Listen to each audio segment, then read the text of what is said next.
Okay. Thanks. Welcome to everybody. My name is Rutger Klaassen. I'm the principal investigator of a large ERC project that we're running at Utrecht University on the business corporation as a political actor. And we're having a series of online seminars. And this is the first one after the summer break. Let me abuse the occasion to tell you that more will be upcoming. For example, on October 13th, we'll have our next seminar on Kant and Hegel on the corporation. It's for the philosophy fans. On October 3rd, we'll talk about new corporate forms, comparing different types of benefit corporations in different jurisdictions. And then we'll talk about Jean-Philippe Robet's book on property, power, and politics in December. All of that you can find on our website. We will be recording this session if you object to that, and especially if you object to this being posted on our website for those who want to see it later. Please send an email to one of us and then we won't. Today we're going to talk about corporate governance in the US and the EU with the subtitle Reform or Stagnation ? So where do we stand with respect to changes in corporate governance, especially changes in the direction of taking greater account of public concerns such as economic inequality, environmental damage, lack of inclusion, privacy violations, etc. We've asked 3 speakers to speak about this topic. One particularly looking at the US context, that is Leo Strine. One particularly looking at the EU context, Joanne Houston. And then our final speaker will make a comparative exercise and try to distill lessons and sketch broader vistas applicable to both sides of the ocean. So let me introduce the speakers right away. And then we can get started. Leo Strine is the counsel in the corporate department at Wachter, Lipton, Rosen and Katz. Also, Wachter Distinguished Fellow in Law and Policy at the University of Pennsylvania, Carey Law School, and the Ira Milston Distinguished Senior Fellow at the Center for Global Markets and Corporate Ownership at Columbia Law School. You have published widely on corporate governance, and you were formerly the Chief Justice of the Delaware Supreme Court. Thanks for being with us, Leo Strine. The second speaker after that will be Joanne Houston, who is EU Policy Officer at Frank Bolt, where she joined the Responsible Companies section in 2019 to work on policy developments in the area of corporate reporting and governance.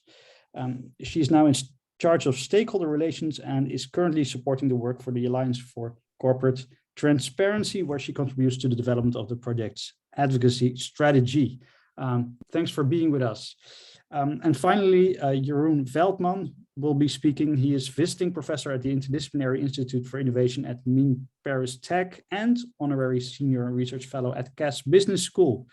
He is also the leader of the Modern Corporation Project that was awarded the International Impact Full Collaboration Award by the Academy of Management in 2019, also published widely about all things having to do with corporate governance and CSR, if I can summarize it that way. Thanks for being with us. We asked everybody to speak in between 15 and 20 minutes. So we'll have roughly an hour of talks. Then I propose a 5-minute break, and then we have another hour for discussion with the audience. Leo Strine, the floor is yours. Thank you, Rutger. It's an honor to be with you all. And thank you for sharing your Friday afternoon with us. I'm going to talk about the U.S. developments, and I'm going to try to put it in some historical context, and to talk about how, in some ways, what we're talking about in the United States and even the EU is the potential for a restoration to some extent of something that we've lost. The U.S.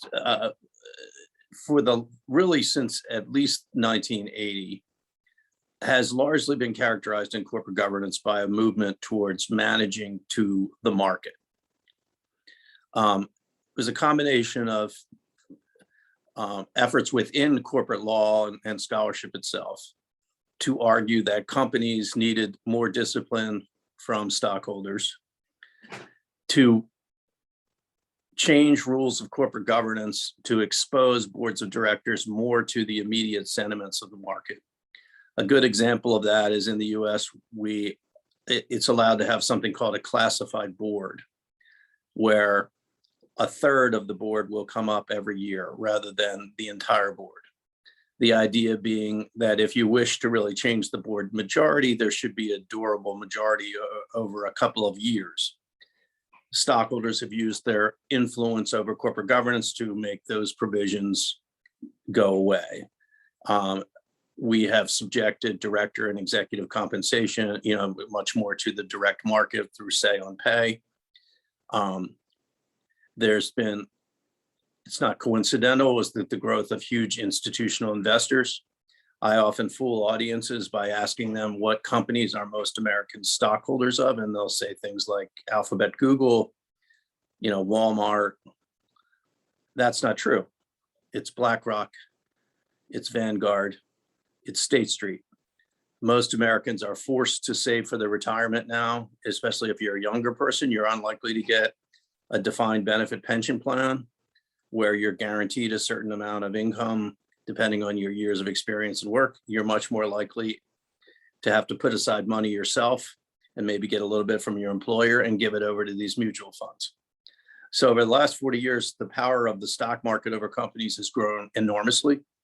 Interestingly, this was not a partisan divide. The Democratic Party has often aligned with the stockholder interests based on an old perception that corporate managers were kind of the big guys and stockholders were the little guys. And they've continued to do it despite the fact that that's not the case. The other thing that happened was the so-called Reagan Revolution. Excuse me, gets me choked up to think about the Gipper. No, it doesn't actually. It gets me choked up to think about what he did to people. But what Reagan did, really following someone you may have read about, Milton Friedman, was this, Milton Friedman's known for corporations ought to just focus on profits. He's less known for the other sideline, which is he opposed all the civil rights acts. He opposed union protection laws. He opposed minimum wages. Reagan came in with what's known as a neoliberal. That's different from a Leo-liberal. Leo-liberal, me being more of an FDR kind of guy, New Deal, European social democracy.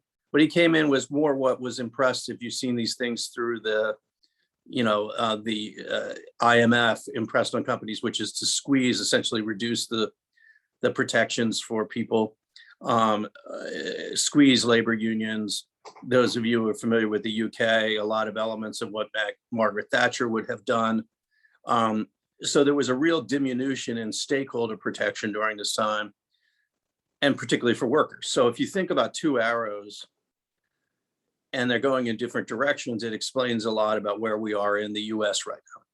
One arrow would be the power of mobilized capital, institutional investors in the stock market. That would go hugely way up. Then the arrow going down would be the power of other stakeholders, particularly workers. What's resulted? The share of profits that go to American workers is gone way down, and instead has been distributed to stockholders and top management. Even though there are more people having to save for retirement, that distribution is really skewed. Most American stock is held by people in the top 5% of income and wealth. And in fact, the bulk of that's held at the top 1%. So the shift in gain sharing from workers to stockholders has been a huge contributor to American inequality. And because the companies have been forced to manage to the market, they've taken a more callous approach to other stakeholders. It's not something corporate managers necessarily wanted to do, but they know who their bosses are. And in the US system, and I'll talk a little bit about this, really the stockholders have tremendous amounts of power. Be very careful, students, if anybody tells you internationally American stockholders are weak. American stockholders are the most powerful in the world. There are a lot of reasons why nations like Brazil or even in the EU have some role for stockholders because of the nature of their stockholders.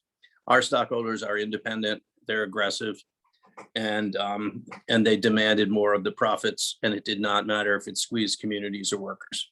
So where does that leave us now? Many of you heard that the Business Roundtable in the US, which is a group that represents Americans' leading public companies, put out a revised statement a couple of years ago calling for a reinvigoration of a commitment to stakeholder governance. Leading institutional investors, Mr. Fink has been the loudest, but State Street also does it, is talking about stakeholder governance. These are not revolutionaries. These are not people on the vanguard of history. These are people responding to a situation in our society that won't hold. Whether you like President Trump or not, and his policies, I was not a fan. He got elected in large part because he spoke to the economic insecurity that a lot of Americans were feeling. The other candidate in 2016, unfortunately, did not, even though she was much better equipped to address it, and he won. In things like Brexit, or some of the nativist appeals that have gotten traction in the EU, we all know that history tells that when people are suffering, when they feel economically insecure, they're subject to nativist appeals. So the Business Roundtable, part of it is they don't want governmental reaction. They don't want a lot of regulation, but they recognize there's a problem, are saying we've got it. One of the problems with them saying they got it is when they polled all the CEOs, they all said, look, our company's already doing all the right things. So why they changed the statement, if everybody's already doing the right thing, who knows? But there's been a lot of suspicion. And so what's in the air in terms of what's going to change, potentially what's not? I'm going to cover a few topics. One is the whole notion of EESG. I use an extra E for employees because I don't believe the employees should be buried in the S, which is where I was told they were.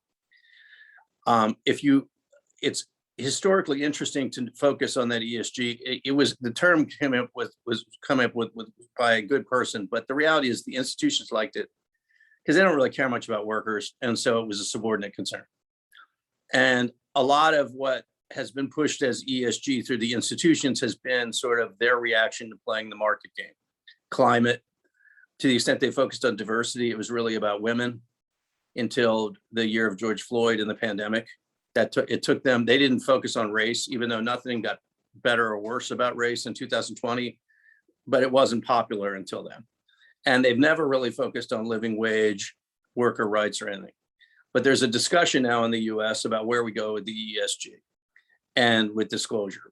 And the Securities and Exchange Commission, the new chairman, Chairman Gensler, has signaled that he's interested in going forward on two important levels about topics that affect every company. One is climate, the other is workers. But in our system, just because you pass a regulation to the Securities and Exchange Commission doesn't mean it stands up. And we have a very activist right-wing judiciary, which has not hesitated to strike down things like elements of the Affordable Care Act. So in the balance right now is whether the SEC will go forward with these. It's committed to do so. A lot of our companies actually would like it because, like your companies, they're struggling with the cacophony of different standards. I think we have a commission that's actually looking to harmonize with the EU, which is good news. So I think in terms of the topic of whether there's progress, I think there's likely to be progress, certainly on climate. I think it would be a big mistake for us not to go forward with climate and workers together. I think if worker best interests are not considered in addressing climate change will not be addressed effectively. And also for companies and for the commission, they should do one round of regulatory work, allow the companies to implement the two areas that affect every company efficiently rather than continue to pile on. There is a problem with the SEC just doing it in the US, and I'll tell you this. In the EU or other OECD nations, it's more common that if you have a certain number of workers or a certain size, that you're required to make certain types of disclosures around workers. In the US, we have piggybacked off of our regime for publicly listed companies. And we really don't have a good disclosure regime out of our Department of Labor or EPA or anything that's coordinated. Because our Congress is closely divided and it's difficult to get anything done, there's a lot of pressure for our Securities and Exchange Commission to do this stuff and for Congress not to act. The problem with that, gang, is the follows. Our Securities and Exchange Commission can really only look at ESG from the perspective of one stakeholder group, investors. And things that matter to workers matter because workers are people and they deserve the dignity of being considered themselves, the environment, communities, consumers. So the SEC's window to do this is very narrow, and it would be much better if our Congress would authorize them to be the coordinating agency to do disclosures that are material to any identified stakeholder group. It should have a materiality standard. It should just be anything, but it should be a broader materiality lens, which is being considered in the EU. And the other problem with our regime is the growth of large private companies. We have very large private companies in the US, and they're not covered by this regime. And so you're gonna have a perverse incentive if you just heap disclosure on public companies. So you can have a huge private company like Cargill, which employs tens of thousands of people, that would be exempt from any SEC requirement around workforce disclosure and around any climate disclosure. That really doesn't make any sense. The SEC has some authority to do with it, but it would be a lot better if Congress could act. There is a Senate working group on corporate governance that spans the Democratic caucus with 4 strong members who is considering legislation. I know that the Biden administration is interested in doing something next year. The problem with this, I don't think it can be done without Republican support. I think there is a room for bipartisan cooperation because most people in the United States, Republican or Democrat, believe companies should be good to all their stakeholders and not just stockholders. But there is a lot of gridlock in our Congress. So I'm working behind the scenes, to be honest, and I've been advocating that there be action taken to rebalance our system towards stakeholder governance and to have better disclosures. But we'll see whether it's just through a regulatory agency or whether it will have more of the legitimacy of being congressionally mandated. But the wind is blowing in a relatively favorable direction. But we're going to know a lot more in the US when we see what happens with the infrastructure and the budget package, because the fallout from that's going to have collateral implications for how next year goes. The other big issue in the US that sort of relates to the subject is the whole question of what we call antitrust, or you would call competition law. There's increasingly bipartisan suspicion about bigness,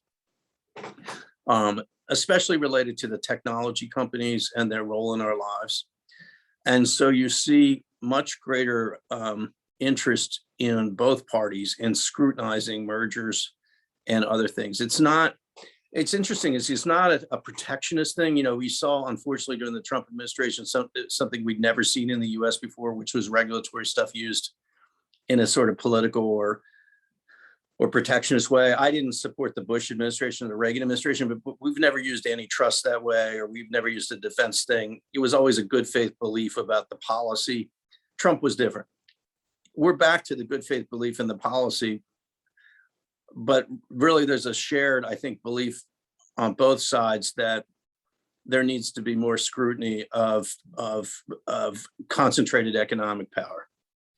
And so how that's going to shake out and the collateral implications for stakeholder governance are unclear, but it may mean there's a somewhat of a slowdown in some merger activity. And I also think this is a strand throughout the OECD. And unfortunately, it could degenerate into something that, instead of being principled, becomes more of a beard for protectionism.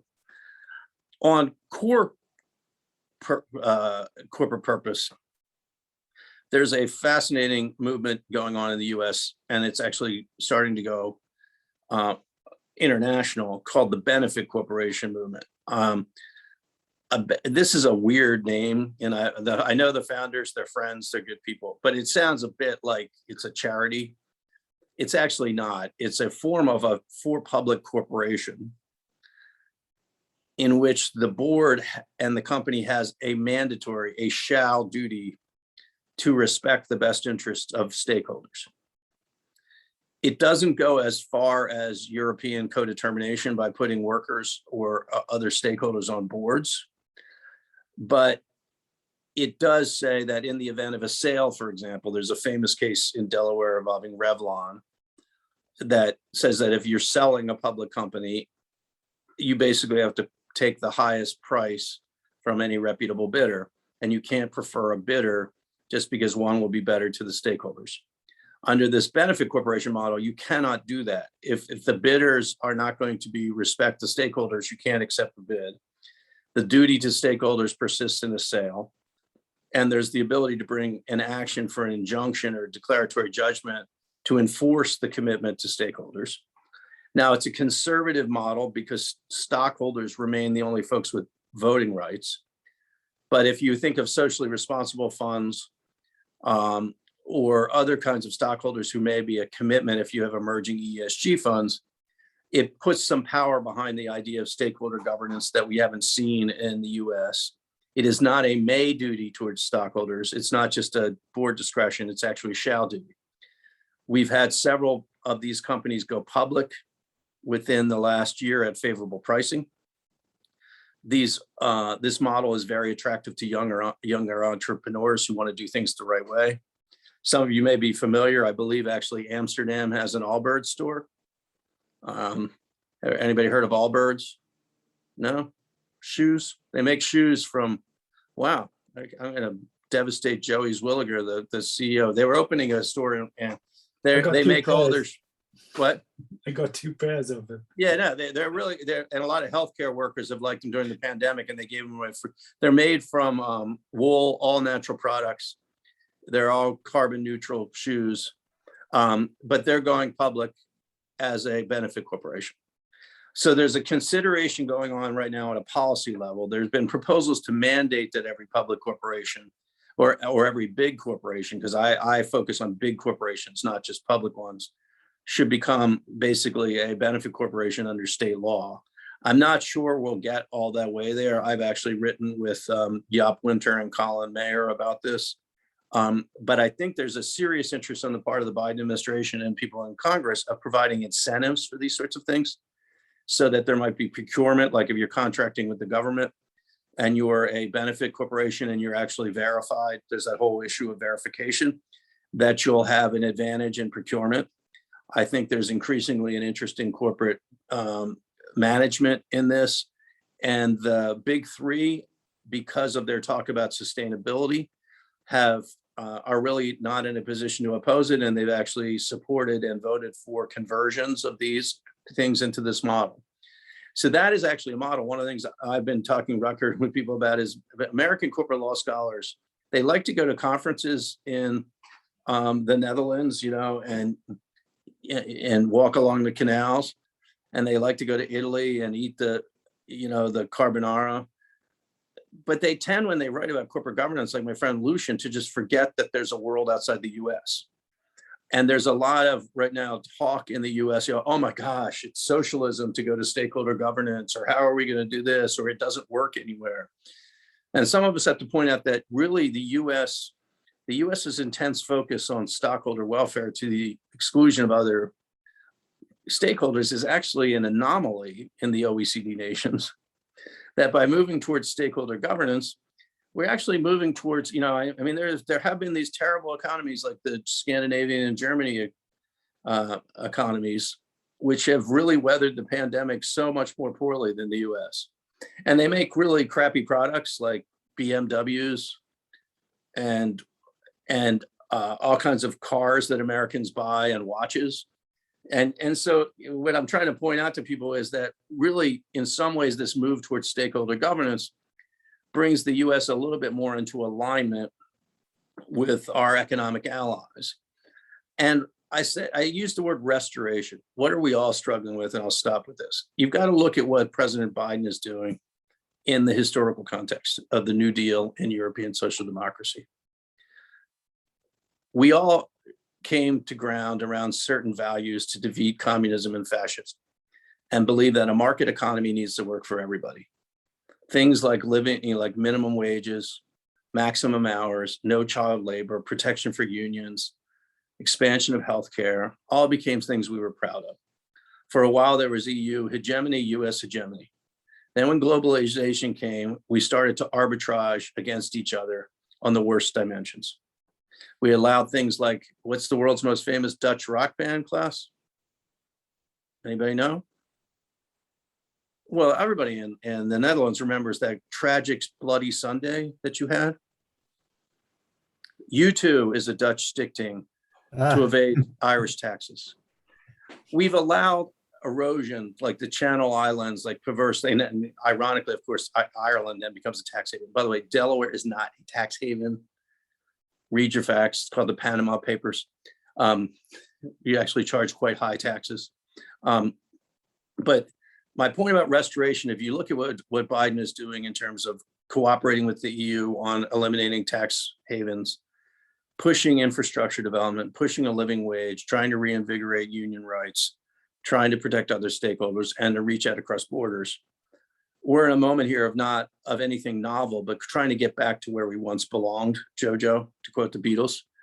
And I think if we can do that together, it's a relatively positive time, but we don't have 100 years to learn the lessons of history. Every day that we don't act, climate and inequality are eroding the social fabrics of our society. And those things go together, because if people don't have good jobs and they don't feel secure, they're going to be less willing to make the changes we all need to make together to curb climate change. So I'm hardly an optimist, but I would say this: you got a president of the United States who actually cares, who understands that we're in this together. And I think there is some bipartisan sentiment that we need to rebalance. So that's my US update.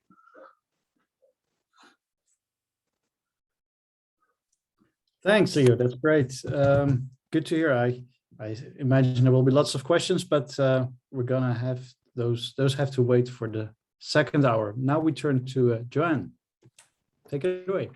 Yeah, thank you very much. Well, first of all, thank you very much for inviting me. And it's an honor to be speaking alongside the other speakers of today's event. So thank you very much. And I very much look forward to the following presentation and also the discussion later today. I will be sharing some slides shortly, but before that, just a quick introduction to what I'd like to cover today, and also the organization I work for, which provides a bit of context as to why I'm covering certain topics. So what I'll do is just give you an overview of what's happening at European level with regards to two separate but quite interconnected agendas. And that's the Corporate Sustainability Reporting Directive, so a proposal that was recently presented by the Commission to improve the quality of corporate disclosure on sustainability impacts and risks. And on the other hand, the Sustainable Corporate Governance Initiative, so an initiative that is aimed at addressing human rights and environmental due diligence on the one hand, and also directors' duties on the other hand. But before I go into the actual developments, a quick introduction to what Frank Bold is. It's not a person, it's an organization. It's a purpose-driven law firm based in the Czech Republic with offices in Brussels, where I'm based and where we carry out the advocacy-related work of Frank Bold. And it's quite a unique organization in terms of structure. So actually we have a certified B Corporation on the one hand, so relating to the previous presentation, and that's the commercial, let's say, side of our activities under the purpose-driven law firm section. And then we also have a, let's say, non-profit section, which is the Frank Bold Society part of the organization, where we use legal expertise to address issues such as anti-corruption, to promote the shift towards more sustainable energy uses, and also to promote more sustainable business models. And that is really the focus of the section that I myself work in, so this responsible companies section. And the way we do that is by, let's say, promoting and advocating for improved corporate transparency on sustainability impacts and risks, and also broader changes in corporate governance. And the reason we focus on these topics is linked also to the outcomes of a project that we coordinated some years ago, and where Jeroen actually played a big role, and that's the Purpose of the Corporation project. It was conducted in collaboration with Cass Business School. And at that time we organized, I still wasn't part of Frank Bold, so of course, Jeroen, if you want to add anything, feel free to jump in. But what was done back then was to organize global roundtable discussions to try and identify, let's say, the most suitable avenues for change to promote the integration of societal, environmental, and long-term considerations in business conduct and decision-making and governance. And let's say that corporate transparency and directors' duties were two of the aspects that emerged as the most promising elements to be focusing on, which is what has been guiding the activities of Frank Bold ever since. So this is a bit of the context as to why also, you know, I think I've been invited here today is also in light of the work of Frank Bold on these two topics. But I will start sharing my screen now, and please let me know if you're not able to see the slide with many logos as was highlighted earlier. But as I mentioned, among the two topics that we focus on one is corporate transparency. And this is why we set up the Alliance for Corporate Transparency, which is a civil society-led initiative that brings together 21 NGOs working to improve corporate sustainability reporting. So on the slide, you see all these different logos, but I think the key takeaway from this is that we work with organizations that focus on a variety of topics when it comes to transparency, whether that's environmental matters and climate, biodiversity, etc., to social, employee and human rights issues, as well as governance, anti-corruption and transparency in general. And the context, let's say that the political or the policy context around the setting up of the Alliance for Corporate Transparency is the EU Non-Financial Reporting Directive. So a law that since 2018 has required companies to report on sustainability impacts and risks, and specifically large public interest companies with more than 500 employees. So this is, let's say, the context. And here you can just see the type of information that the companies have been required to report on since 2018. That includes a description of the business model, the description of the policies that companies have in relation to the areas that companies are meant to address in their reporting. So that's environmental, social and employee, human rights and anti-corruption matters. They're also meant to report on the outcomes of the policies as well as the risks related to those specific matters. And lastly, key performance indicators. So how do we work and what have we been doing to improve the quality of corporate transparency? Of course, there's this law, this directive, but although it's a very, let's say, good step forward in terms of promoting transparency on certain impacts and risks, it is very vague and principles based. So it's leading to poor quality of corporate disclosure, lack of focus on specific issues, lack of comparability between how different companies might report on an issue. So the way that we've been working to improve this corporate sustainability disclosure has been by conducting research, first of all, to provide evidence that current disclosures aren't meeting expectations, so aren't meeting the objectives of the law, which is to ensure access to relevant information as to how the company is performing with regards to sustainability impacts and risks. So the way we did that, we've conducted various rounds of research. Not included in the slide is a very recent further round of research on an additional 250 companies where we looked at some specific elements. But the broadest research that we conducted was back in 2019, where we assessed 1,000 company disclosure reports or sustainability reports. And we looked at how companies report on environmental, social, human rights and anti-corruption disclosures as per the EU Non-Financial Reporting Directive. And here you can see also the map. So we tried to ensure a geographical balance, and we also looked at the 11 sectors that represent the main categories and the main economic activities in Europe. And then on top of that, we also looked at in 2020 an additional 300 company reports, this time focusing specifically on countries at particular risk when it comes to climate and environmental matters. So Central, Eastern and Southern Europe. And in that sense, we focus specifically on these topics as well as on governance. Now, in terms of, let's say, the findings, I don't want to go into too many details. If you go online on the Alliance for Corporate Transparency website, you'll find an online database where you can also interact with the results. So you can select specific sectors, select specific criteria that we looked at. But I thought it would be interesting to focus on some of the findings, at least to give you a sense of what we identified through this research. So again, we looked at the different thematic areas, environmental, social, and so on, as I mentioned earlier. We looked at how companies report on policies, outcomes of policies, risks, and KPIs, as mentioned, since those are the requirements of the law. And the way to read this slide is that there's a broad majority of companies that simply either do not provide any information at all on these topics, despite them being relevant based on their business model and activities and so on. Or if they do, they report in quite a vague manner, so they don't provide any insightful information.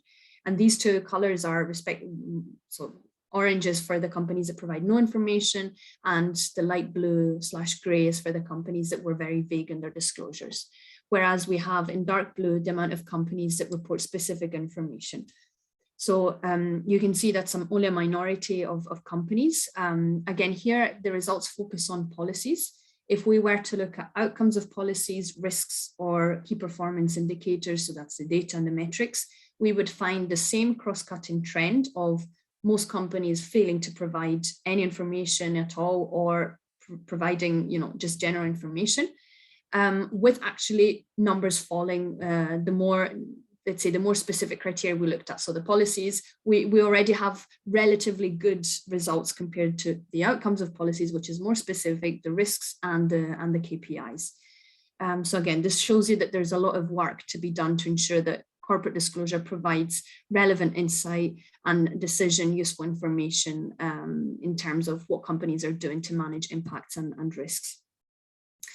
And again, we also looked at many more specific criteria. And if you go online, you'll see all the different criteria that we did look into. That was for climate, environment, and so on. We also looked at how companies report on governance, and I thought it would be interesting to pick out some of the specific criteria that we looked at in this sense. And again, what you can notice here is a major difference between general commitments and specific information that provides details on what the companies are actually doing to manage sustainability. So again, more than 50% of companies reporting on their purpose.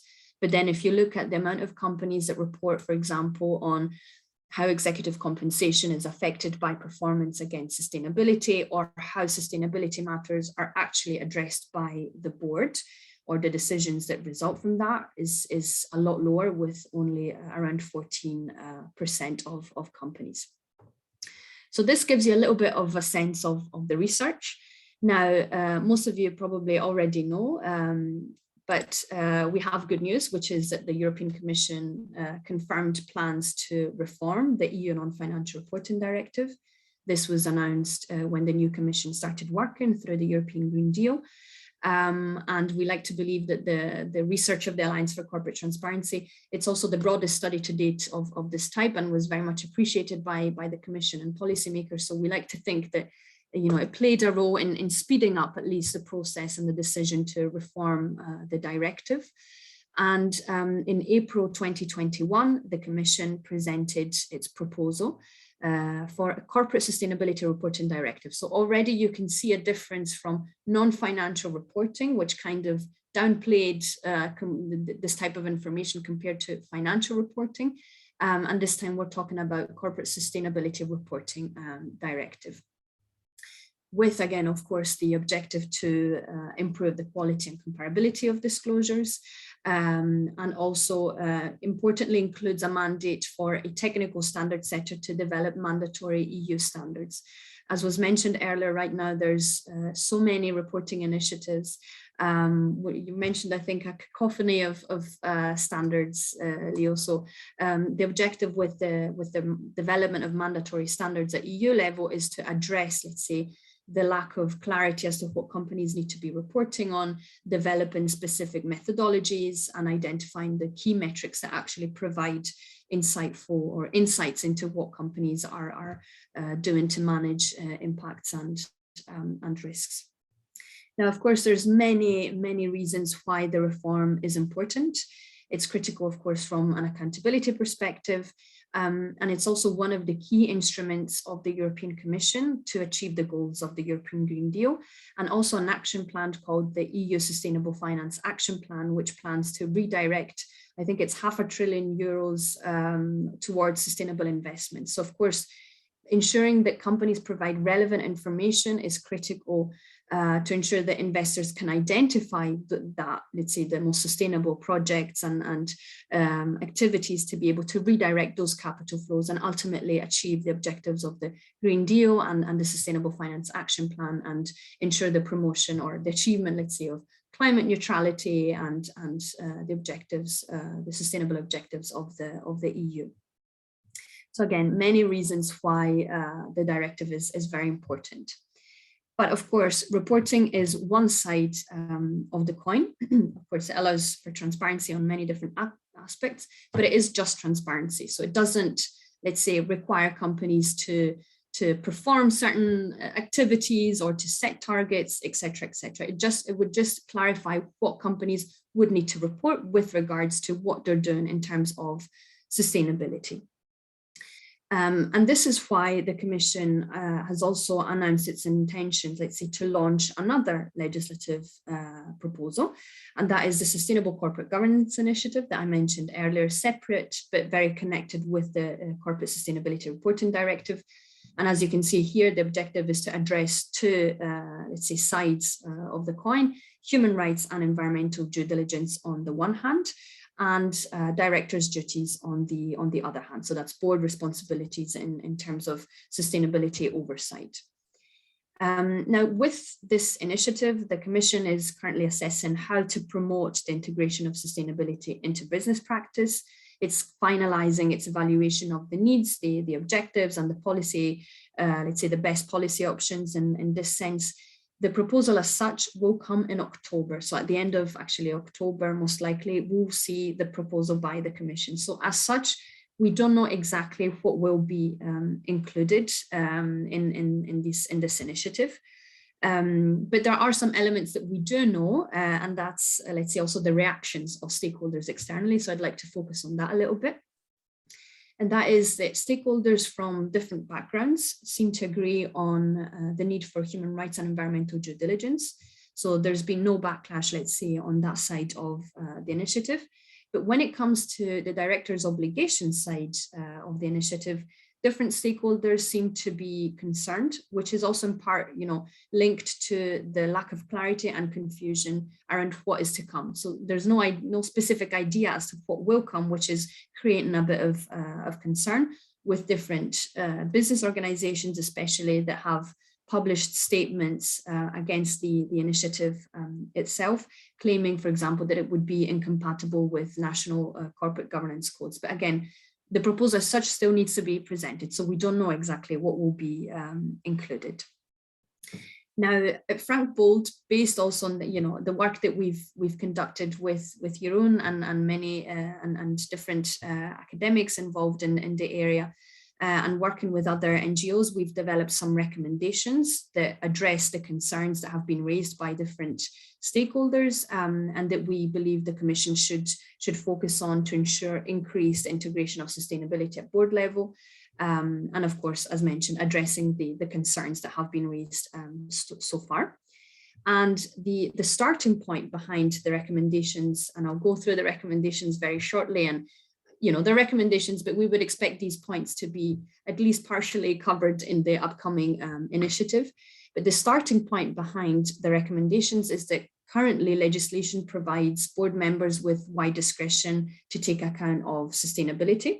So changing the law to simply require boards to have regard to sustainability or the company's long-term interests would as such be unnecessary or would be ineffective to actually guide directors' attention towards these considerations and issues. So what should be done to ensure proper integration is to clarify procedural obligations, so defining the steps to ensure board oversight over sustainability in such a way that would elevate the consideration of sustainability amongst managerial priorities, and increasing the likelihood that sustainability would be taken into account in decision making. And all of this would be, would address the concerns that have been made by different stakeholders. It would be fully compatible with the existing duty of care. It would simply be about clarifying within the existing duty of care what boards need to do for to protect the long-term interest of the company. So now I get to the actual recommendations with the last slide, and I'm coming towards an end of the presentation, and be happy to hear people's thoughts later as well in the discussion moment. But just for a quick overview of what we think these procedural obligations should be to ensure that we can actually elevate the discussions around sustainability at board level. So the law should clarify, let's say, an obligation for boards to oversee the quality of the materiality determination process. And this creates a link also with the Corporate Sustainability Reporting Directive. So the materiality determination is the process through which companies will have to identify the salient impacts and risks that they have with regards to sustainability, to define also the content of their reporting. And boards should also oversee, let's say, the quality of the due diligence process. And in practice, that would mean for the boards to regularly discuss the results of the assessment of risks delivered by these two separate processes. And of course, given the complexity and the specific expertise required to conduct these processes, another element should be for boards to secure the support of expertise. So actually have access to sustainability expertise, whether that, should be internal to the board or through consultation or having, access to external expertise. That's definitely important to ensure that the results of these risk assessment processes are properly integrated by the company. And then based on the results of these two processes, boards should approve a forward-looking corporate sustainability strategy that sets targets that can be, easily monitored over time, and that reflect, that integrate, of course, the results of the materiality process and the due diligence process. Lastly, a couple of two last points would be to ensure that there's sufficient financial resources that can actually ensure that, the sustainability strategy based on the materiality, based on the due diligence and with set targets can actually be implemented so that it's, doable. And also executive remuneration should also be connected to the achievement of these targets. So this brings me to an end. I'd be happy to hand over back to you, Rutger, or Jeroen, who'd be following. And I'll stop sharing if I'm able to do so. I see now that there might be some questions. No, it's not questions. Sorry, I just saw the chat. But I'll be very happy also to hear people's reactions and thoughts in our discussion later on. But I will stop talking now and hand over back to you. Thank you very much. Thank you. Yes, we proceed with Jeroen and we do all the questions in the discussion afterwards. Jeroen. Right. I should start sharing this now. Start share. It's not my desktop, that's the PowerPoint. Here we are. Okay, if I'm correct, you can now see my screen.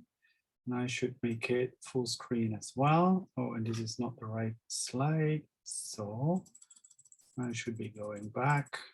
And you'll see everything that you'll see after this. So first off, let me thank the presenters for this wonderful afternoon, and also thank the other speakers for their fantastic presentations just now. I'm quite starstruck to be in the presence of such a wonderful team, actually. So my name is Jeroen Veldman. I'm a visiting professor at Erasmus University and Paris Tech, and I've worked with Frank Bold for quite a few years in the past, trying to set up that whole project that Joanne just presented the results of. And just to add to what she said, their determination and capacity for organization is not to be underestimated.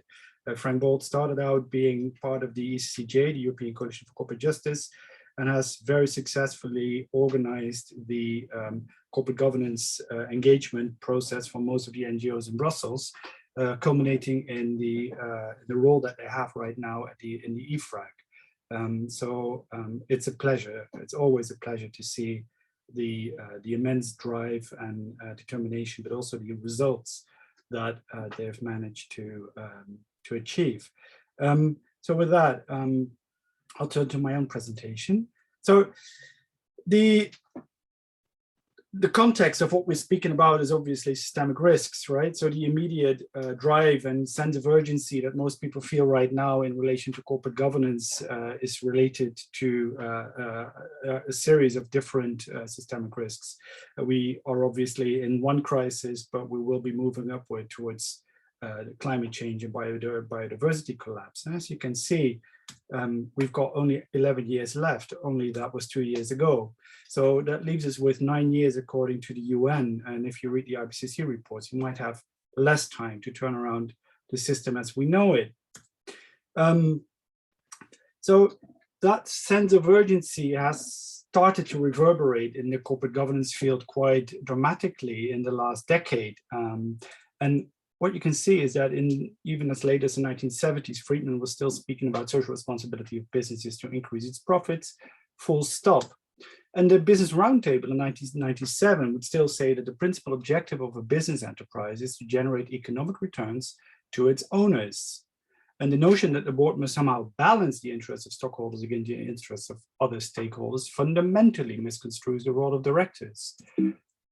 Forward to 2019, and suddenly it's a fundamental commitment to deliver value to all stakeholders, right? So the Business Roundtable has made a complete volte face, and you can see that the debate has moved on. I mean, this is independent of whether they act on it. At least you can see that the societal framing of these debates has really shifted dramatically. You can see it in the Davos Manifesto, you can see it in the OECD principles, you can see it in all the letters that Larry Fink has sent out. Now, this is all talk, right? So how are we going to deal with this? Oh, this was a nice picture that I found not so long ago. So this is a private wealth company saying that basically kids, potentially trust fund kids, are all shareholders now.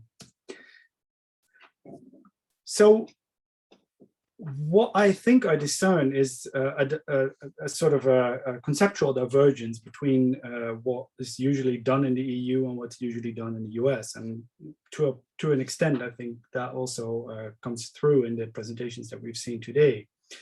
In the EU, there's often a very doctrinal focus on ideas in company law. So the starting point for many of at least the academic critiques, but also the more company law oriented reform proposals start with this idea that a corporation is an entity. And if we start with this idea, then we can have a critique of the current theory of the firm in corporate governance theory, that it ignores all sorts of relevant aspects of company law, and that boards in fact have a mandate not to prioritize near-term shareholder value, but also to consider residual risks of other actors' interests and timeframes. Now, moving on from that high-level perspective, you might conceive of the corporation as an entity which can then be conceived as a commons. And if you conceive of a corporation in that way, you can conceive of a corporation as a business organization that represents the inputs and residual claims of multiple types of stakeholders and interests, which then also allows you to do stuff like broad level representation of different types of interests to redo directors' duties towards the entity conceived as a commons. You could also then make a distinction between the idea of the corporation as an entity, as something that's being conceived of exclusively in company law, versus the interests of the broader enterprise or the undertaking, which is then defined as something different from the corporation in company law. So those sorts of high-level theoretical approaches do inform quite a few regulatory reform proposals in the EU. So in France, we've had the Loi Pacte, where it said that corporations must be managed in the interest of the corporation itself, i.e. the entity, and where the possibility has been given to boards to establish a separate oversight board to monitor the corporate purpose. And this has been implemented in the Civil Code not too long ago. In the Netherlands, we've got a similar view of corporations where they are conceived as institutions from 1948 onwards. So what Leo just mentioned about Revlon has been debunked in the Netherlands in two separate cases, AXO and ASME.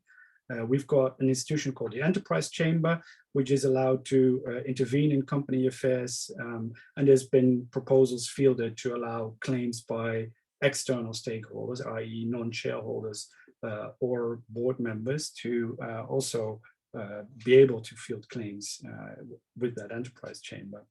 There's been a proposal called the Zorgplicht proposal that would allow for specification of the notion of the enduring success of the undertaking, i.e. the enterprise, by the board, and that would be mandatory and would be put into the Articles of Association and scrutinizable in courts of law. Similarly, in the EU, there's been this study by EY, which has been massively controversial, sorry about that, which says that the director's duties need to be strengthened and that stakeholder involvement should be, I can't see it, that stakeholder involvement should be expanded to allow stakeholders other than shareholders to bring suits in courts for alleged violations by directors of the duty of care and loyalty. Now, once more, this has got everything to do with the conception of the corporation as a theoretical object in company law. Now, opposed to this idea, this sort of high-strung idea that departs from theory, there's a more realist approach that has taken root in the US, and I think Leo might be one of the examples of that, where it's being said that this theory of the firm that emanated from finance has been completely embedded in company law and corporate governance institutions, and that de facto the balance of power has tilted extremely strongly towards shareholders. By extension, what I think you see in the US debate is much less a focus on company law niceties, more functional approaches to ideas of corporate purpose, as in the BIT debate, disclosures, antitrust, external influences of institutional investors, or a more circumscribed approach to how company forms should be redefined outside of existing company law ideas. And then finally, obviously, you could also go the way of voluntary certification. Now, what's interesting about this sort of realist external approach is that you could move beyond company law and see what other institutions have a role to play in the reform of corporate governance. And you see a lot of that happening at this moment in the debate. So we recently launched a special issue in which we looked at a variety of adjacent legal areas. Leo just mentioned competition law, antitrust, but I mean, just have a look at the list mentioned here. We had, well, on all these different topics, we had individual articles expanding on those areas of law that sort of feed into what is possible in companies and how companies can be regulated from slightly external areas, external to company law, that is.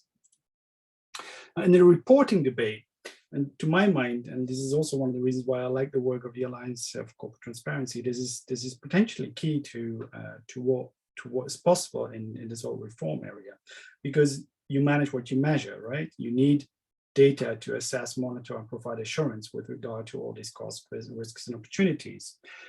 You also need that data to expand company-level KPIs and executive remuneration to specific ESG targets. And to allow for monitoring by different types of stakeholder groups. This has been picked up, for instance, in the non-financial reporting directive. But what they did there, and again, this is a theoretical expansion, is they introduced this double materiality principle. So apart from financial materiality to the company, that materiality idea is expanded to environmental and social factors. And if you remember, that was exactly what Leo just alluded to when he spoke of the expansion of potential audiences and types of materiality. Now, that idea of double materiality has been imported into the non-financial reporting directive, which then fed into the SRD. And the SRD is now trying to set in motion this idea that we need to have mandatory sustainability reporting standards, that the scope and integration of sustainability should be expanded in reports, and that the scope of the companies that report should be expanded as well. Another major development here is the merger of standards and standard boards. It's been known as the alphabet soup of all sorts of different ESG standards that look at different aspects of ideas of what could go into ESG and how then companies should be reporting on it. And the merger of these standard boards and the development of a comprehensive standard that everyone could sort of align with is very much at the heart of what the reporting debate is moving towards. Now, a final field that is really sort of at the heart of this debate is the finance field and how finance can be reshaped. There's obviously a lot of work going on in the international debate. In the EU, we've had the Sustainable Finance Disclosure Regulation, which says that investors need to classify and report their ESG products, risks, and adverse impacts. And they have to report this at entity level, which is really important because it means that they can't do it just in a very general group level way, but they need to really dive into the individual entities that they invest in. And then the combination of the Sustainable Finance Action Plan, the disclosure regulation and taxonomy regulation has put in place new definitions for what ESG, sustainable responsible investment means, and which products under what circumstances can be labeled as sustainable responsible investments. And this has been influential in the sense that it has led to a substantial drop in what is being called ESG compliant investments in 2020. And thereby also potentially has the provides an incentive to counter greenwashing. In the US, there's similar movements going on, and there's been this executive order on climate-related financial risks from the White House. The Labor Department has allowed for ESG factors to become a factor in retirement options and in proxy voting. And then the SEC has also started the process soliciting information to see whether ESG disclosure by issuers might become mandatory. UK similar sort of movement towards a slightly more mandatory system for disclosure, especially by investors. So taken together, the takeaways as far as I'm concerned is that the whole landscape of corporate governance is actually changing extremely fast, whether people recognize it or not. It's risk driven on the one hand, so corporations are faced with stranded assets, global value chain stability, and consumer pressure, but also with this whole gamut of institutional changes. There's this litigation, stakeholder involvement in boards that's becoming a much broader accepted. On the finance side, companies are being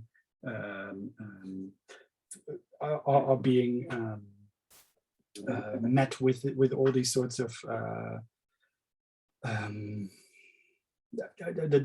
the finance side, companies are finding that all these risk assessments are changing, that the allocation of assets is rapidly shifting towards SRI, that benchmarks are shifting, and that even the insurance sector is finding that ESG risks are material to what they are doing, and that thereby companies could face rapidly rising premiums.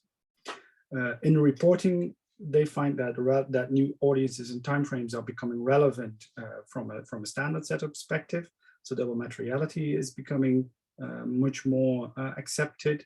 And in the end, what that means is that companies are faced with transition risks that can only be aggravated if policy incoherence remains, which means that there's quite a bit of a self-interest on the part of boards and investors to become much more knowledgeable and potentially involved in this whole process of change. On the other hand, there's also obviously opportunities. As Mark Carney said, the transition to net zero will be the greatest commercial opportunity of our age. And to facilitate that transition, I think we need both the doctrinal approaches to company law in the EU and the sort of realist, broader approaches that emanate from the US to find a way and establish what the transition outcomes will be and what the regulatory response to that might be. Particularly, I think we need to rethink this idea of what firm is and how that's implemented in corporate governance theory, institutions and practice, and what that means for company law and broader institutions. And then at the end, what we need is an idea of how we can maintain some sort of a policy coherence while implementing all these broader ideas. So that's it for me today.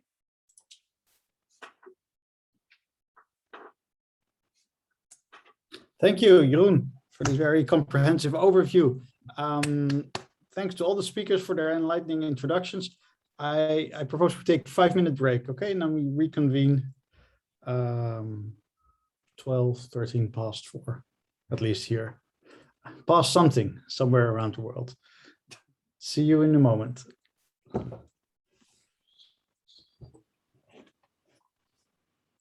Press. Yes, thanks everyone. Thanks that you're all back here.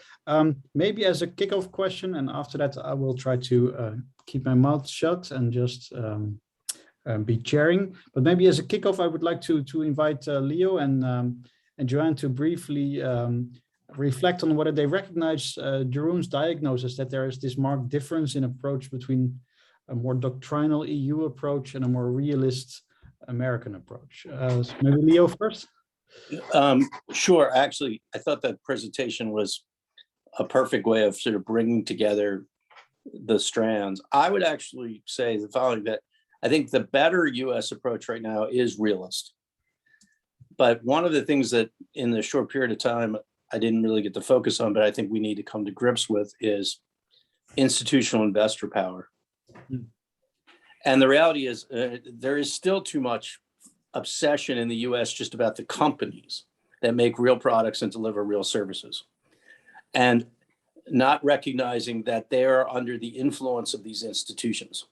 And for example, I proposed that there be disclosure standards about how institutional investors take into account ESG and have to do real reporting on their thing, because they're often talking outside of both sides of their mouth. So I think there has been a fetishism in the US around Form 2 and talking that if you simply just magically change the words and tell people in office that they should focus on stakeholders, that's going to be the big driver. It's not. That's why I think it was also very realist to talk about stakeholder protections.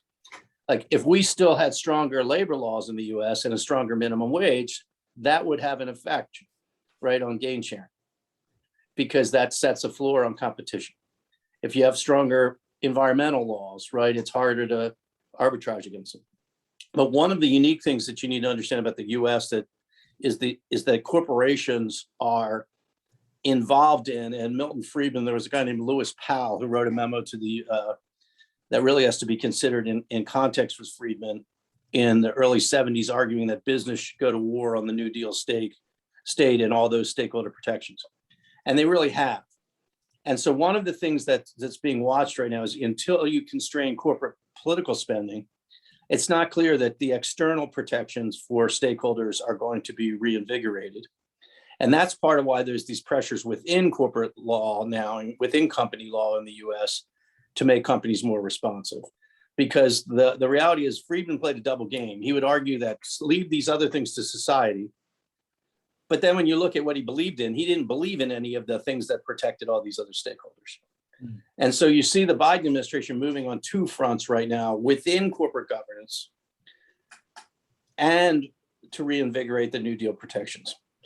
And I think that's a realist approach. But unfortunately, for example, some members of the Democratic Party are still stuck in supporting the same institutional investor agendas of managing to the market.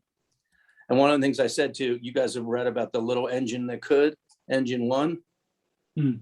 Well, I've said to the folks at Engine One, like, are you going to be there at every annual meeting and protecting the company when its earnings go up and down because it's doing this difficult transition? Mm. Or is this just a populist moment for you to gather capital? And it's not going to matter much about Vanguard or State Street, and a lot of those institutions are in Europe with other institutions like them, whether they're talking a good game on a high level about stakeholders, if they're not actually voting in annual general meetings to support fair wages for workers, to support that contracted workers get treated well, to actually support the transitions that companies have to make during the difficult times. So I think we got to bring these together. And again, realizing the US that this role that companies play in acting on the political process is kind of unique, and the amount of money that they spend. And we're seeing companies get caught out on this hypocrisy factor, where they're talking with, one side of their mouth about diversity, equity, inclusion, talking about climate, and then they've been giving money to the very political interests that oppose effective climate change regulation. I think for us all across the OECD, if we don't grapple in the realist way you're talking about with institutional investor power and align their duties with what we expect of the companies, we're being naive. Because even in the EU and the OECD, the reality is stockholders are the most influential constituency over boards. there's more of a tempering in Europe, but they still are very powerful. And unless those institutions are thinking sustainably and long-term and recognize that the people that they represent are workers too and need a fair economy, then you're putting the focus on the companies, and they're not going to be able to do what we need them to do. If I may briefly respond to that, I completely agree, and I think the immense power that the big three have been gaining over the last decade is completely underestimated by most commentators in the field. So that is one aspect, and you mentioned that already in your "Can We Do Better About Ordinary Investors" article. I think you were one of the first ones to point towards that. And Jerry Davis, for instance, has been writing on it as well. So that sort of very concentrated investor power is definitely one of the things that needs to be addressed pretty fast.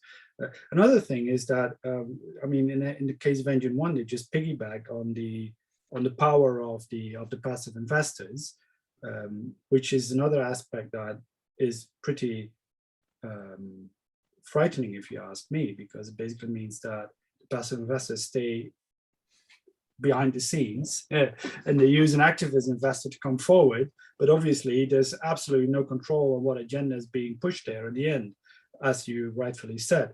And then the third one is that, I mean, Engine One is different because it's a hedge fund, but in the case of institutional investors, usually their fiduciary duties will not allow them to stick with the company or with the company board when things get tough, right? So we saw that with Danone, we saw it with Unilever, we saw it with all those other cases where, you know, institutional investors have been playing the stewardship card, but when the going gets rough, they all pull out. And that's also just that's a debate now in the States too, about broadening their fiduciary duties to allow them to consider sustainability and take a long term. And you're so right. I mean, that's the thing, is these folks are so powerful.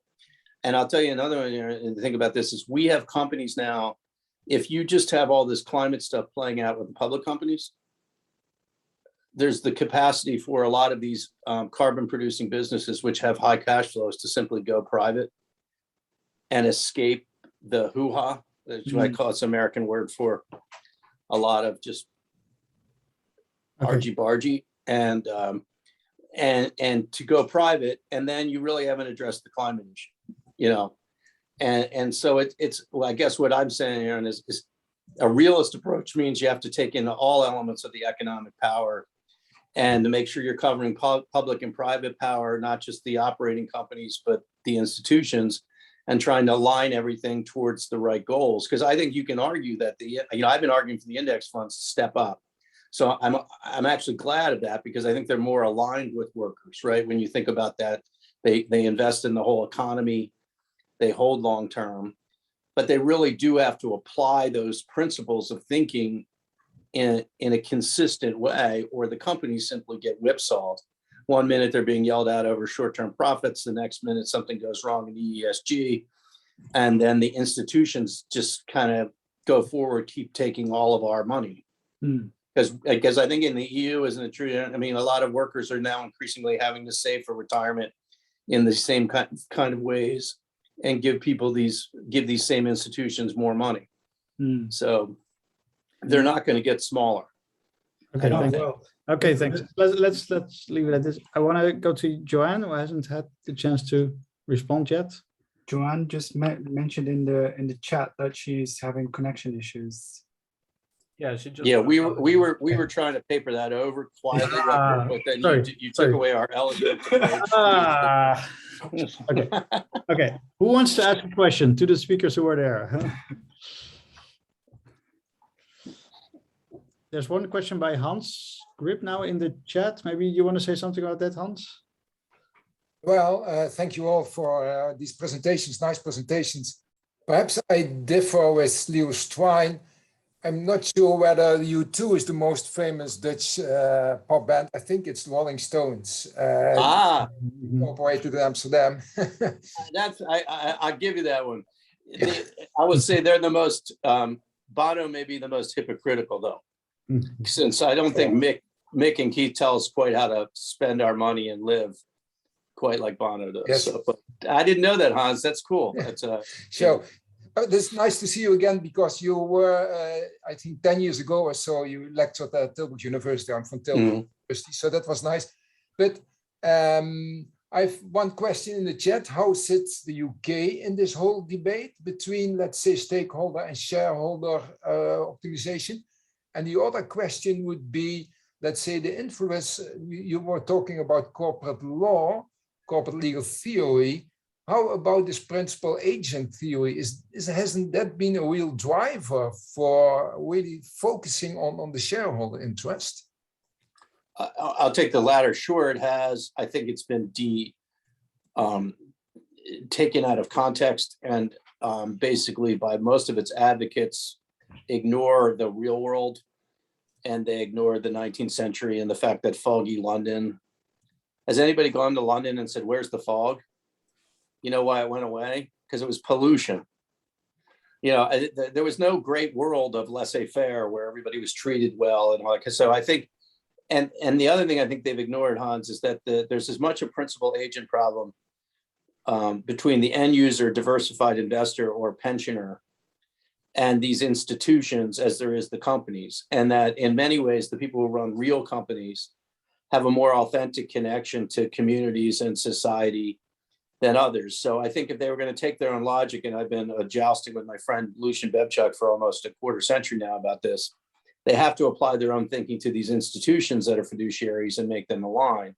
On the UK, this is a really interesting point. I am no fan of Brexit for this reason. I believe that the world and the US has a huge investment in the EU experiment. And that if anything, we ought to be taking the EU and the US to becoming more of an OECD bloc, and then bringing people in, bringing other nations to rise up around a social democracy model with fair protections for workers, the environment, and consumers. And that we need to build, you know, we need to essentially have a regulatory structure and a corporate governance structure, Hans, that matches the real economy. What I worry about Brexit is whether the Brits are going to play a sort of Singapore role, if you know what I mean. What they're going to do is sort of say, we're the outpost that kind of is just, you know, we focus more on this. They played a double game. I mean, the Cadbury stuff, they reacted. I mean, it doesn't even count as, and I love the Brits, but it doesn't even count as chocolate, you know, dairy milk under the EU standards because it's so much sugar and so little cacao. But they really have put in place some things that go away from their traditional known frustration regime to protect their own companies. But I think that there is the potential that they'll try to play some sort of outlier role and attract capital that way, which at a time when I think there's a very productive and necessary opportunity for harmonization throughout the greater OECD. I mean, the former British Empire economies like Australasia and in Australasia and in Canada are much more in alignment with EU corporate governance than they would be with this kind of neoliberalism. But it's anybody's guess where Boris goes, and it makes my head hurt, Hans, to even speculate about it. Thank you, Leo. Joanne, I see you, or well, I don't see you, but I see that you were. Yeah, I'm really sorry. I'm having some connection issues, so I hope it doesn't jump off again. So I'm keeping my fingers crossed, and I'm really sorry because I missed most of what was discussed after the break until we got back to now. So apologies for that. The last question was, Joanne, maybe you have a definite opinion on this. Where is the UK heading, in your opinion? Oh, this I'm not able to answer, in the sense that I haven't followed closely enough to be able to say. So unfortunately, I would be able to provide an informed answer. So apologies for that. I'm very much with everything that's happening. We're trying to keep up with all the European developments, which is day by day, so many things happening. So I'm a little bit focused at the moment, so unfortunately can't really provide any relevant answer to that question. I can also get back to the rest of the team at Frank Bold that might have an opinion on that, which is more informed, and definitely happy to get back to you with our view on those developments.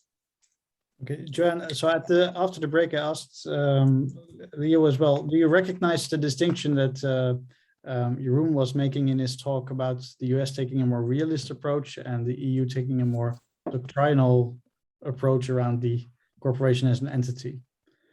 That's something. Yeah, I mean, well, thank you very much, first of all, Jeroen, for your presentation, because I think it spoke to many of the points that I had kind of hinted at in my presentation, but didn't fully elaborate on. So the point, for example, on double materiality, which is one of the key points of the non-financial reporting directive in the EU, and the issues with the director's duty study conducted by EY, which raised a lot of criticism among different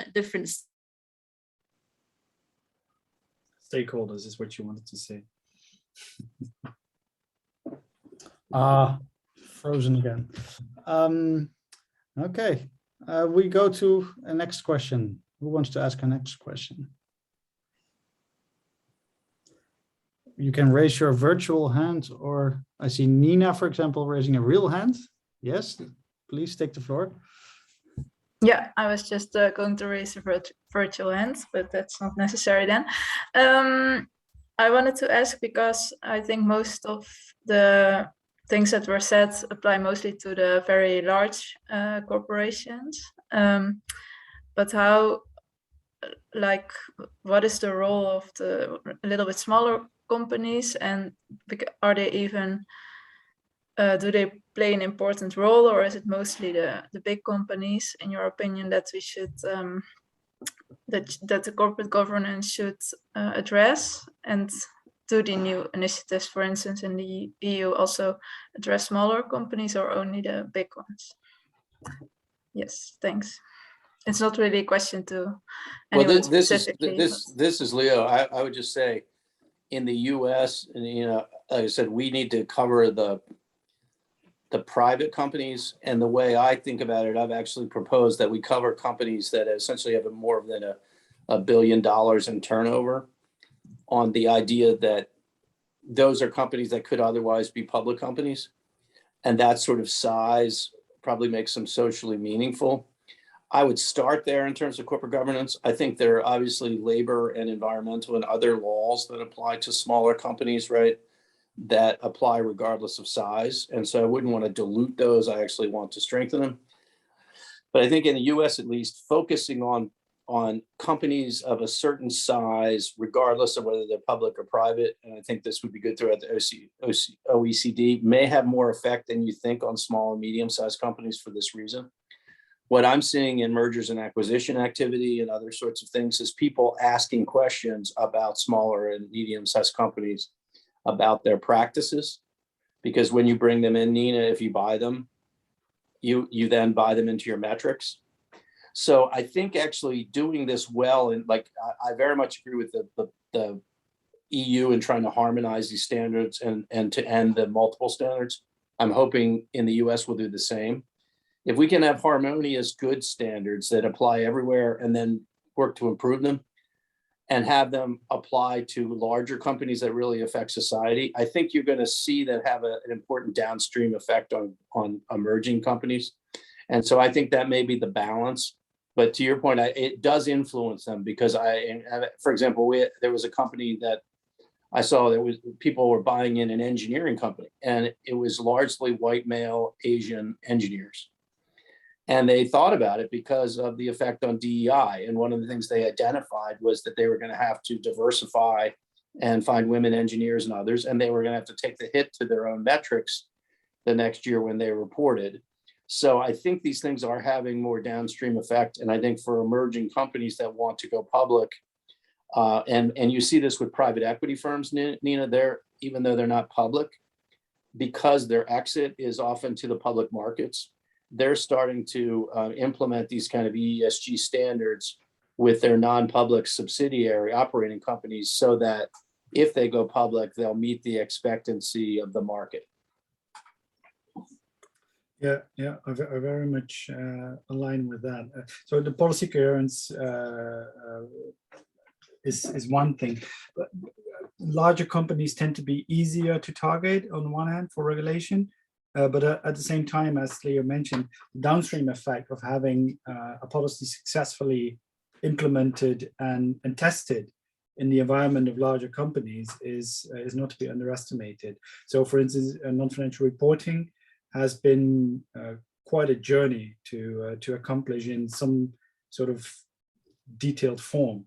We've had like 15 standards in the past, and the companies that were sort of intrinsically motivated to work with them, I mean, they really struggled, you know, and it came at quite a cost to them as well. So what you need is one of the reasons those companies act as front runners is because they've got the resources, because they've got the clout in the end once they manage to do it. And once they manage to do it, they know that they've got some sort of competitive advantage that then sort of emanates into the market as well, and also emanates towards smaller companies. So that's a very pragmatic reason to focus on public companies first. Philip is next, I think. Yeah, thanks. Yeah, thanks for the interesting talk.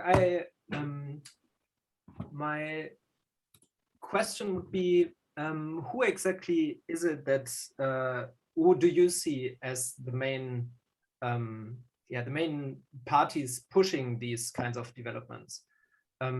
Because, yeah, so is it really, in some sense, business coming to its senses and accepting their responsibility, having some kind of enlightened moment, or what makes it the case that there's, as you've all sketched, like a relatively broad support of these developments? Because Call me cynical, Philip, but I think many in the business community and the institutional investor community are subjectively well-intentioned. I think they're awful late to the party. I think they've been very, especially institutional investors, very unwilling to acknowledge how their own previous behavior and current behavior contributes to these problems for workers and climate. You've seen they've not changed their G policies. I'm actually working on a new article about the fact that their G policies continue to be managed to the market when their EES policies have supposedly evolved. I look at it this way. The center is not holding. Business and political elites recognize that. They were destabilized by the concerns over Brexit. They've been destabilized by the concerns in the US over inequality by the Trump presidency, and they're trying to be responsive to that. But at the same time, I think they're holding back, at least in the US, they're holding back more fundamental reforms like living wage for workers and union rights for workers and substantive climate change. So I think it's a time where everybody's kind of in the game and it's a bit confusing. And I tend to trust the people who are more advocates for ordinary people and the environment in this than I do the moneyed interests that brought us here. And I think there's a real fear. I mean, nothing wrong with Mark Carney, but he was a big Reagan fan. When people are talking about things like being the biggest business opportunity in the world, well, the last business opportunity were things like oil, and he brought us here. So I think, Philip, I've been very focused on the political dynamics in our society and making sure that we remember why we were proud of the way we came out of World War II in terms of trying to do a middle way and getting back to that, and to be careful that the elites, who, by the way, can take their private planes and fly away from climate change, seem to be continuing to fly around in them. We should be suspicious that they've got it now. And as I said, the thing about the BRT, if you read behind it, there was polls of these CEOs, and they all say at their companies, they're already doing all this great stuff. So they changed the statement, but they already got it. And I just don't believe that, Philip. And I think that we all have to stand up as people, frankly, who are much more united as workers, as consumers, breathers of air, and to make sure that we really align these things. And I think we need to push our governments to work together. And for example, I've been advocating that if to look, for example, in the labor area where the EU has better things, like the US doesn't need to invent necessarily new standards.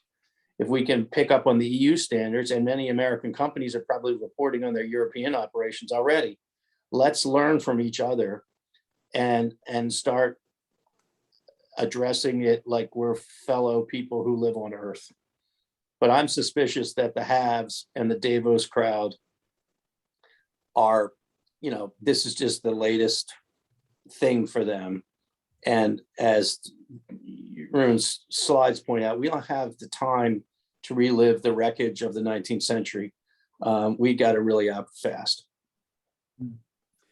Hey, Joanne, you're back. Joanne, yes. Let's see if the Yes, sound works. hopefully. I'm truly sorry. But worst afternoon to be having connection issues. But yes, hopefully I'm back. Is this a point for you to Yeah. join the discussion? And say, Yes, definitely. So I'll go back to the question that you asked earlier, right?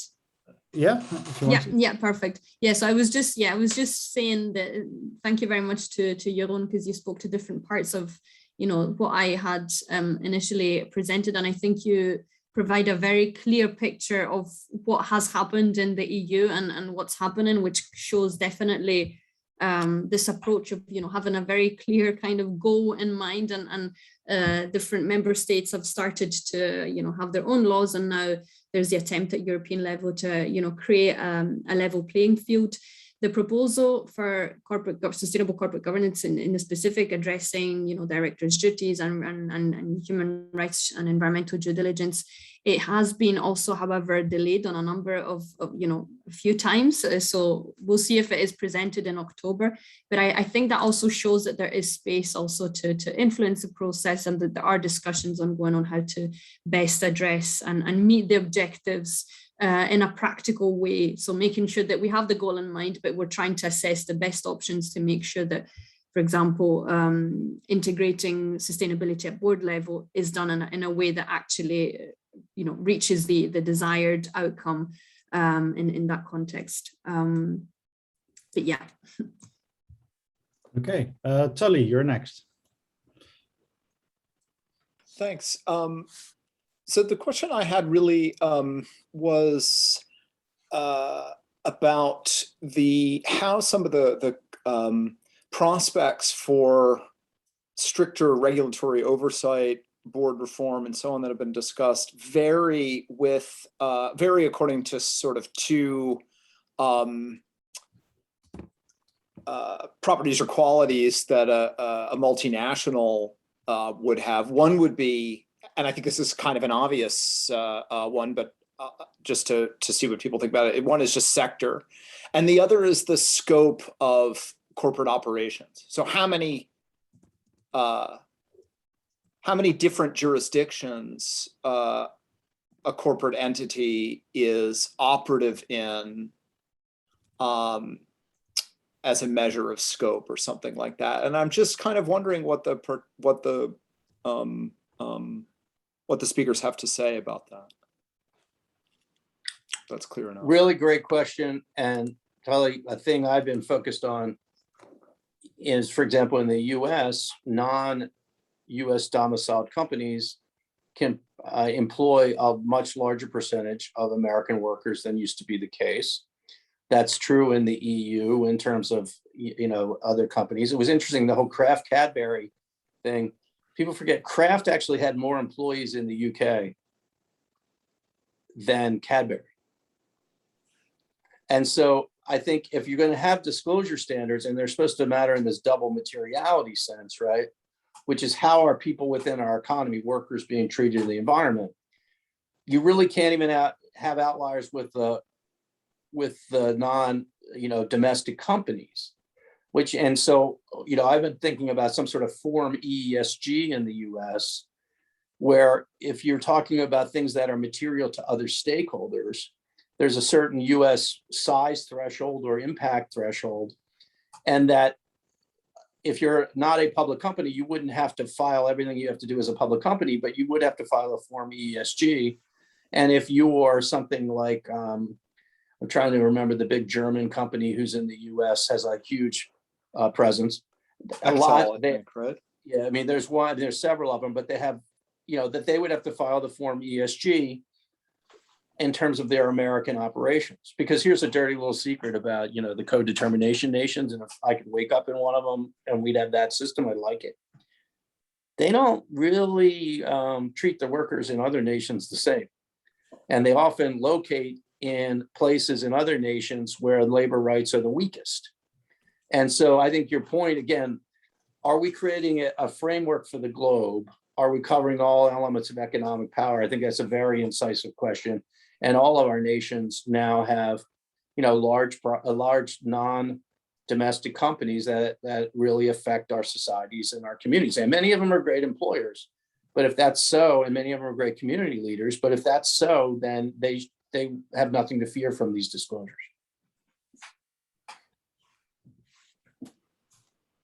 Jeroen, do you want to go first or? Oh, you go.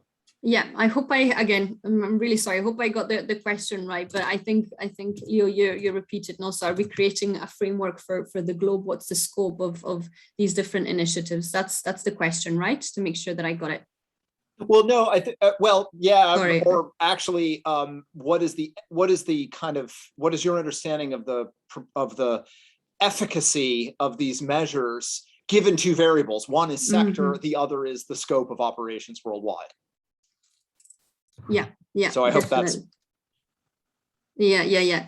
So the thing is, if you look at the European context specifically, you have, I mentioned, we have the Corporate Sustainability Reporting Directive on the one hand, and we have the Sustainable Corporate Governance Initiative on the other hand, which then again talks to two different, let's say, sides of the coin, and that's due diligence and director's duty. So in that sense, you have three different, let's say, pieces of legislation, for example.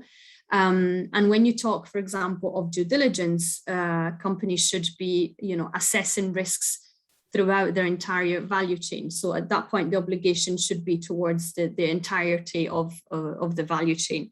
When it comes instead to reporting, that's one element that we're trying to assess. So make sure that companies report on, for example, their own workforce, but what is it that they should be reporting that can be reported on, and that also allows for, increased accountability for beyond the own workforce. So in the value chain, both upstream and downstream. So it's quite a complex, I'd say, a scenario in terms of, where does the control and stop, and where should we go further in a way which is feasible and allows for meaningful action disclosure, what that is, to avoid also unintended consequences, for example. So if you think, for example, of the disclosure requirements, if we set extremely detailed disclosure requirements down the value chain, which are very kind of tick the box, might actually lead to unintended or behaviors that have a counterproductive effect on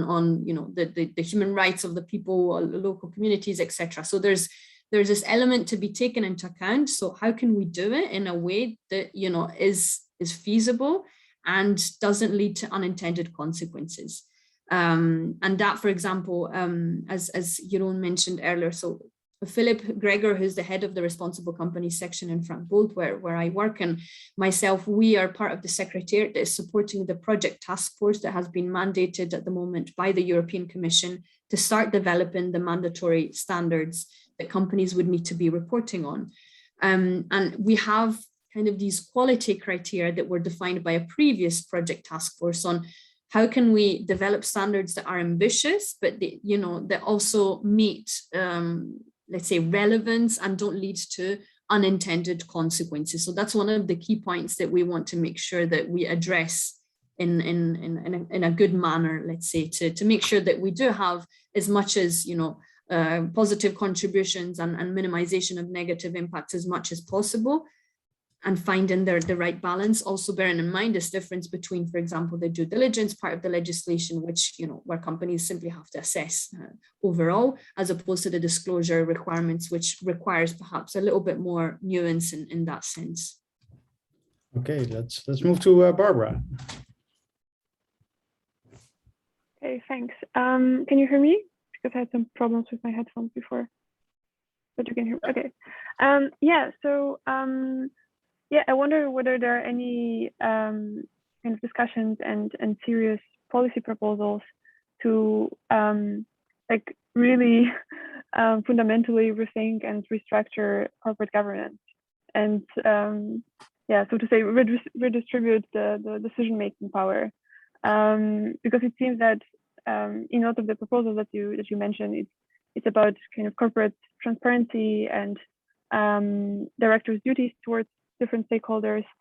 But in all these proposals, it doesn't seem that stakeholders really get any voice themselves. And for some, and it might be that it's mostly philosophers, but for some, it seems to be one of the biggest problems actually with corporate behavior and accountability. And I think it was most striking in the context of this EU initiative that you mentioned on sustainable corporate governance. Yeah, so maybe I'll just, since it's you're connecting to the EU, Leo or Jeroen, would you like to go before me? Why don't you go first, Joanne, and then Yeah. we can pick up after you. Yeah, that's a very interesting question. Thank you very much, Barbara, because it's something that we've discussed as well quite a lot with other NGOs, with other stakeholders.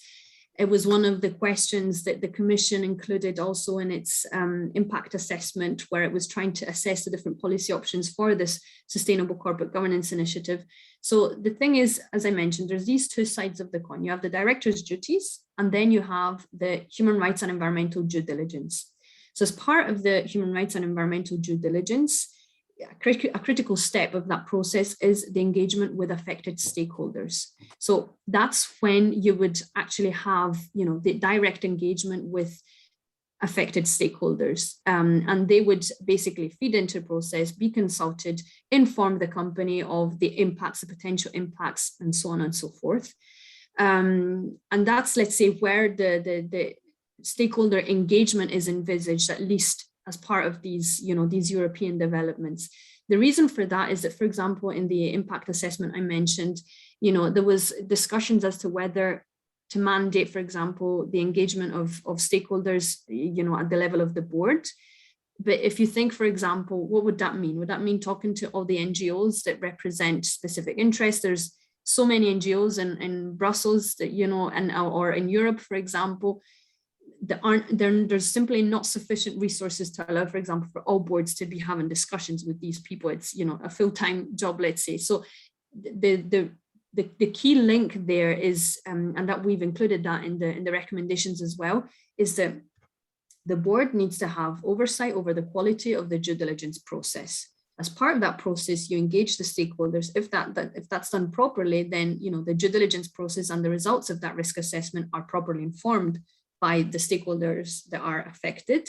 And in that sense, if the board, integrates the results of that process to create, to set strategies and set targets and objectives, etc., that's where the link happens.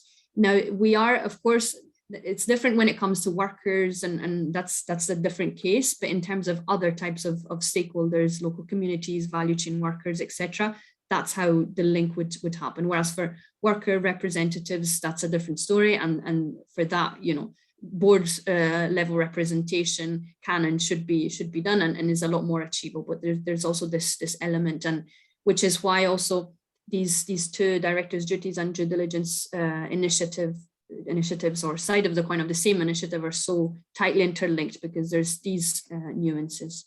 So I hope that answers the question. I'm happy to hear your thoughts if you would have any comments on that. And Barbara, I think it's a great question. I'll give you a US context.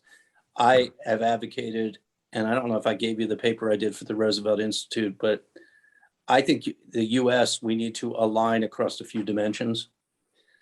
And one of the important things we talked about before, unless the institutional investors take stakeholder concerns seriously and have corresponding responsibilities, none of this is going to happen. So that's one of the things on the table in the US. There is talk of co-determination in the US, but you have to remember, we are a very large geographic area. We don't have the union concentration that you have in the EU, and we don't have works councils. And so people in the US don't realize that co-determination is really a ground up. It's not just a top-down system, it's a ground up system that involves the actual place of employment, works councils, and then the board level working in sync. So what I've actually been proposing and getting some traction on, Barbara, is, and it's based off my friend Colin Mayer and the UK thing, is having a workforce committee at the board level that would actually focus on the best interests of the workforce, have to situate executive pay within the context of a fair plan for all the workers, have to consider contracted workers. And I think if you look at the Biden administration and things that I've proposed and others, is we are looking at things like living wage, which is to create a level playing field, look at revitalizing union rights, invigorated environmental protection so that there's a level playing field. And this benefit corporation model, I said it's conservative, Barbara, because it does still stockholder driven, but a socially responsible fund can bring an injunctive action. A pension fund that cares about workers can bring an injunctive action to require the board to consider stakeholder interest. And the underlying mandate is to consider stakeholders. So are these perfect? No, but they're moves in an aligned direction. And that's probably in the US where we can go. These could be bridges to ultimately co-determination, but it's just not, it's neither feasible from a political standpoint right now, nor is there actually the infrastructure. Like I would, if you ask me, I'd almost rather have the Works Council structure of the EU right now than board level co-determination. Just because in some ways, the more authentic involvement of workers in the business, Barbara, is at that kind of level, and it actually has a soft power even in nations where there isn't co-determination. And we're moving in the US towards that. But right now you're either in a company with a union and have a lot of voice, and that's only about 9% of the private companies, or you're in 91% of the companies with no worker voice. And so we've got to take these next steps, and the workforce committee and the benefit corporations and making the institutional investors care about workers, consumers, and communities is and with this external legislation is where the Biden folks are going right now. And if they can get there, that would be a measurable improvement for stakeholder well-being in the US. Okay, Katie, the last question of the day is yours. You need to unmute yourself. Yeah. Thank you for interesting talks. As a historian, I liked the fact that Leo went back into history and in part had the feeling that we have to revisit ideas about the company and the relationship with stakeholders that were already present in the 1960s and 1970s. Yeah, I think that's very true. If you look at those discussions also in the Netherlands, that they struggled with the same problem about for whom is the company? Is it in fact for all those who are involved with it? And that idea that it is an institution and that it is shared by, and it is supported by the state, and because it is supported by the state, it has also an obligations for the whole of society. I think there are many interesting ideas in that period that could help us with the present discussions. And I also found it interesting that you have the feeling that in Europe, these ideas are still stronger present than in the US. At the same time, I wonder, do you think then that the investment companies, you seem to blame more in the financial world for where we are now than the ordinary companies.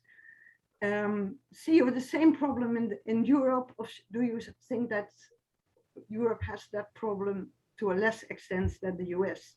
Okay, either way I see it is it's a cycle. For example, the New Deal, people forget that the New Deal was our EU. What I mean by that is the American economy had gotten to be as big as our continent. We didn't have a national regulatory structure that governed it. If you think about the way our economies got and what's happening, I always say, for example, we have something in the States called the Uniform Laws Commission. And it was formed in our 1920s, and it was designed, Katie, to have sort of common contract law principles across our 50 states so that there was somewhat of a common language in law. And if you think about the EU the way it is, and so I view the EU as sort of moving towards, regrettably, somewhat of our journey. And that I think it's true that because you have strong societal institutions like co-determination works councils, and you have stronger forms of social democracy, that you've been able to buffer your society somewhat from the growth and inequality that we have. You know, the Brits had their Thatcher. You fortunately haven't had that yet. But I think there has been an erosion, Katie. And what I worry about is that we're converging around a model that failed and that brought us, you know, the rise of fascism and other things. And I do blame the financial actors because they argued, and they argue in the EU. I mean, my friend Jaap, I love Jaap, but Jaap's been on a bit of an intellectual journey, right? I mean, at one point, Jaap was, you know, the Dutch were leading on the non-frustration, right? That we essentially don't block a takeover bid. If it's good for the stockholders, it's good for everybody. Well, it's not. And what we've seen is a shift to the financial class. And what I'm saying, Katie, is real companies that make real products and deliver real services and employ real people are much more aligned with our interests. They're what make our societies productive. And hedge fund managers and mutual funds, I mean, at the end of the day, they take the vigorish. That's a US term, the VIG, for basically skimming stuff off the top. And I think we got to get to making it work for all. And I think, interestingly, that means you all are a little bit more advantaged if you remember it. But I worry, Katie, about the fragmentation in the EU, the rise of the nativist parties. And I just read an article yesterday, which is very interesting. It talked about the decline in the EU, as well as in the US, of support for the two major sort of traditional political parties, and that all our nations are fragmenting in ways that make it very difficult for our national governments to make progress. Thank you. By the way, here's a historical thing. The US pushed co-determination, as you probably know, Katie. They pushed co-determination in the EU after World War II as a bulwark against the return of fascism, with the argument that if companies operated in a way that was good for their workers, it would strengthen societies. And so the United States was actually an advocate of European co-determination in Europe to make sure that we didn't have pressures from communists or fascists to go backwards. But then they forgot to bring it in their own country. No, but we had much stronger unions then, Katie. If you remember, I mean, one of the things that happened was when we globalized trade students, it was at a time of European and United States hegemony, and workers were feeling pretty good. And so the original proposal is something called the Havana Charter. This is before Fidel. And really the Roosevelt people and a lot of people, they wanted an international trading regime that protected labor rights, environmental rights. What we ended up was we left those out, in part because we had a high unionization rate in the United States. The EU was going through a good period. Workers were feeling good. And then, of course, when globalization came, the only protections were for the financial interest. And that's when we started to erode the protections we all care about. And that's why I think we have to get back to trying to embed labor and environmental protections in our trading regimes, to expand that, and frankly, to squeeze out these financial havens, and so that we don't arbitrage against the things that we value that really make us, that are the better angels of our nature and make us fairer societies than we would have been 100 years ago. Okay.